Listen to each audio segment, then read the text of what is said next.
Hello! Welcome back to my channel, guys. Today I want to do something a little different but fun. I've been doing a lot of TikTok videos, so I wanted to share with you how I edit my outfit transitions. So if you'd like to see how I do that, just keep on watching. Now, unfortunately, I cannot play the video with the sound because YouTube immediately took it down because of copyright, so if you want to see it with the music, check it out on my TikTok.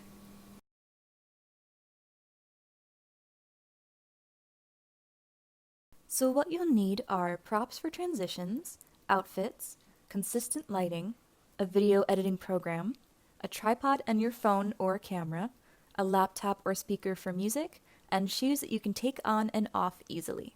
I have my tripod set up for my phone to film on because if your camera stays still, it makes the transitions look seamless.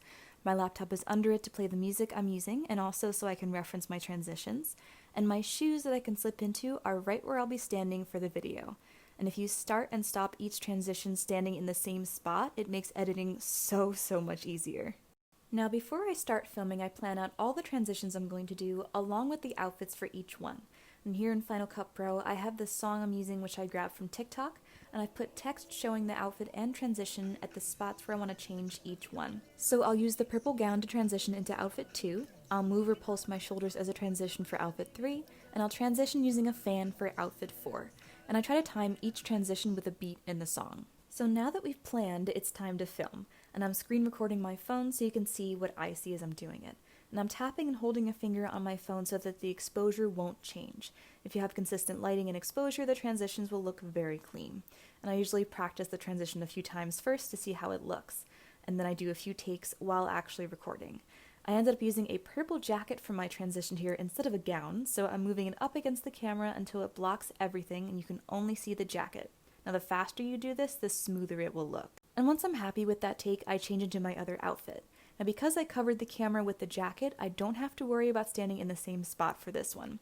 And I take the same jacket, starting with holding it up to the camera this time, and then pulling it away quickly. I show off the outfit, then end with the next transition, which is moving my shoulders. And here is where it's really important not to move. Once I've done the next shoulder transition, I carefully step out of my shoes, being sure not to move their position. Then I change into my next outfit and step carefully back into the shoes. Now if you want, you can use tape on the floor to mark your spot, but I find using slip-on shoes to be a lot more accurate. Now once in place, I test my fan to see how it looks, and if you use a fan, you'll want to cover your entire body if possible when you open it. That way it'll look really seamless. And again, once I dance my way over to the camera and open the fan, I do not move my feet. I step out of the shoes again to change my outfit, and then step back into place to start recording again. Now this time, I'll start recording when the fan opens in front of me. And I usually test it a few times first just to practice. And then I dance and lip sync to the song, and that's the filming part all done. So now for editing, I uploaded all of my clips to my computer and dragged them into Final Cut Pro. Now I'm dragging them in one by one so they're in the order that I want. And I lay them out in the timeline in the order I filmed them, and then I just start editing. Now first, I scrub through the first clip to find the take I like the most, and I cut it right at the beginning and then at the end where the jacket is covering the camera. And then I move the clip to the beginning of the timeline where the music starts. Then I grab my second clip, cutting it where the jacket is held up to the camera, and move that behind the first clip. Once it's placed, I play through and see how they look together. Now I'm pretty happy with it, so I go to get the next clip of me in the pink pants. I cut it right where I'm moving my shoulders or just before it, and I drag that behind the other two clips. Then I go back and forth between the two clips to see where to cut them. And I try to make sure the end of the first clip matches the beginning of the second in terms of movement and placement of my body in the shot. Now once I bring the clips together so there's no gap in between them, I play it again to see how it looks. Now it looks pretty good, but it could be smoother, so I extend the second clip so that the shoulders match up perfectly. Alright, so now on to the last and final clip.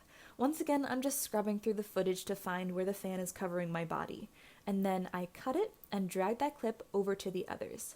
I play the video and the transition looks pretty good, so I go back to the beginning of the video to see what I have and if I need to make any adjustments. First transition looks good. The second one could be a little cleaner, I think, so I'll come back to that.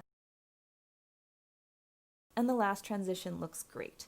I'm actually going to switch out the last clip for another take because I like the dancing I did in this new clip a lot better. So I bring that over and line it up, making sure there is no space in between. Now I actually need to fix the fan transition, so I'm looking at the clips side by side to see where to cut. When the fan is in the same spot in both clips, that's how you know it will look seamless.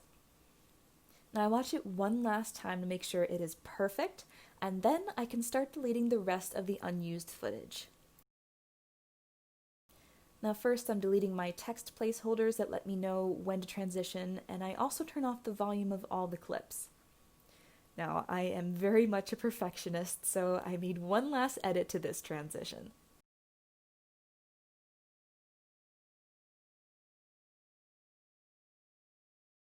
Not gonna lie, I'm a little obsessive, so I went back and fine-tuned the first transition as well, adding a little to the end of the first clip. Now I watch it through again, and I am finally satisfied, so now I'll delete all of the other takes that are in my timeline, and then here's the finished video. Hooray for YouTube demonetizing my content because I uploaded this with sound. So enjoy my singing and thanks for watching. So that is it for today's video. I hope you guys enjoyed and I hope you learned a little something about doing transitions. If you'd like to see more videos like this, just let me know and I'd be happy to do that. I hope you have a great day or night wherever you are, and I will see you in my next video. Bye!